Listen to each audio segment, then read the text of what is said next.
Cleopatra is unique in that there are all sorts of stories of various versions that may or may not have actually ever existed. In fact, they didn't even know which version to copyright. Finally, they decided to copyright the longest version that played in New York. Because of all of the confusion about the versions of Cleopatra, people want more of it. We'd never had a very exhaustive search. Hope began to flame anew.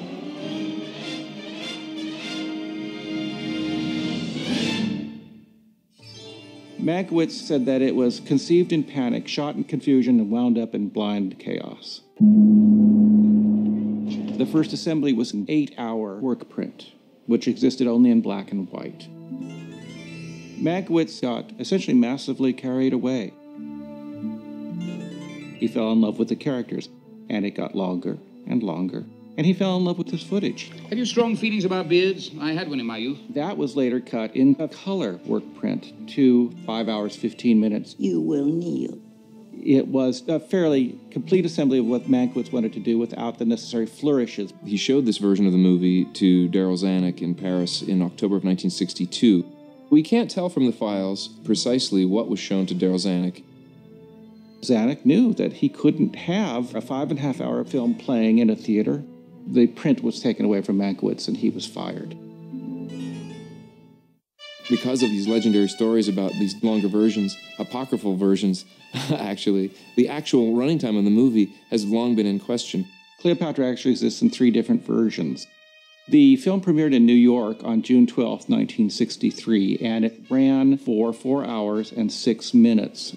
About 6 weeks later, this was reduced by 20 minutes. And then when it went to the neighborhood theaters, it went to 3 hours. At that point, all they wanted to do was cram in as many performances during the day as they could, and a 3-hour film gave them more money. The 3-hour and 12-minute version became the version that many people saw.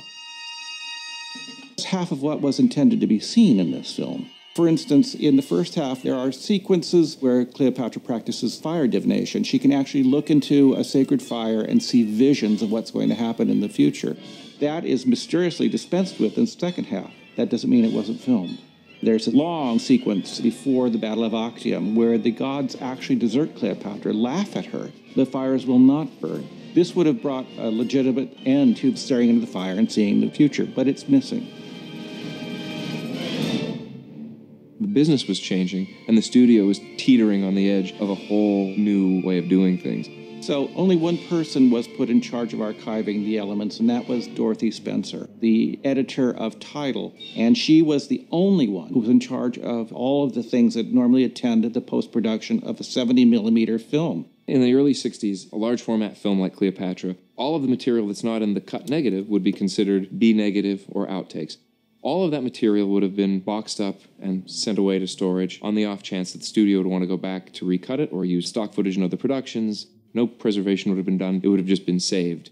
As you can see from behind me, there's a great deal involved in storing film elements. There is a great deal of disparate film elements. The soundtracks, the optical effects, this, that, and the other thing are all on different canisters, and they have to be stored physically. When we went back to restore the movie, we wanted to make the longest version possible. In looking back through the studio's files, the earliest reference that I can find of someone being interested in unearthing a longer version of Cleopatra was when Joseph Mankiewicz appeared on the Dick Cavett Show in the late 70s and said that he had always wanted it to be 2 films. And from that time on, every 10 years or so, there are notes about some brave soul endeavoring to try to find a longer version of the film. The cut that we were looking for was the first cut that Mankiewicz had delivered. We were given permission to go and actually look for this. The team looking for the longer versions of Cleopatra in the mid-90s went around the world, literally, to film labs in Los Angeles and London, New York, Rome, as well as Fox's archives and storage facilities. Most of these elements are stored in Hutchinson, Kansas, and a salt mine because there is no moisture.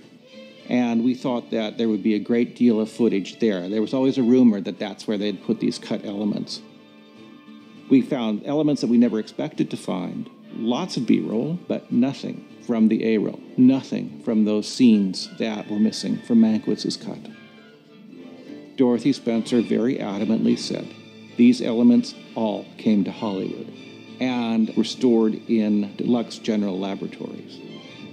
One of the men said you couldn't believe it, room after room after room, all hanging with Cleopatra elements. And we found none of them. A single motion picture can be 500 or 600 large shipping cartons full of material. So to keep a couple of thousand titles worth of that material, you can imagine the volume is not unlike the warehouse at the end of Raiders of the Lost Ark. As a cost-cutting measure, the studio decided in the late 1970s to get rid of all of its trims and outs from its older pictures.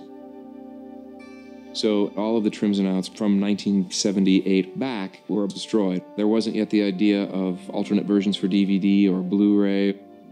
There was no market value for this material, and there wasn't any vision for there ever to be any. That's when we discovered for certain that Cleopatra's elements were forever missing.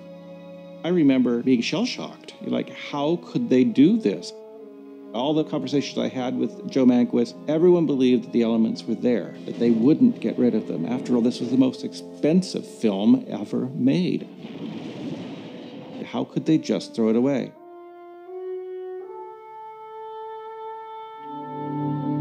We did find a couple of collectors who had possession of the 8.5-hour first assembly cut of Cleopatra in black and white. They showed portions of this. You have to understand the mentality of collectors. Their whole existence is justified by the possession of this. We don't know exactly what they have, and this is their cagey way of keeping everything at bay. I know the studio was definitely interested, but for whatever reason, unfortunately, the path went cold and nothing ever happened. Whether it really exists, who knows?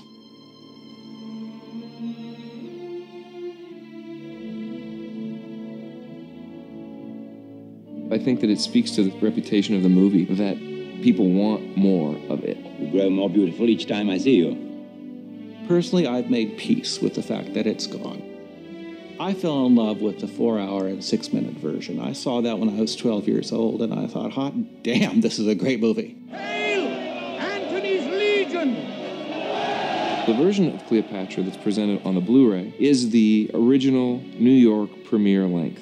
I think 4 hours and 6 minutes version's a pretty fair rendering of what was intended. Antony, how will I live? Same as I. I never give up hope that a longer version of Cleopatra will appear someday. Experience has shown us with other movies that it doesn't pay to write anything off permanently. I think it's very unlikely, but you never know.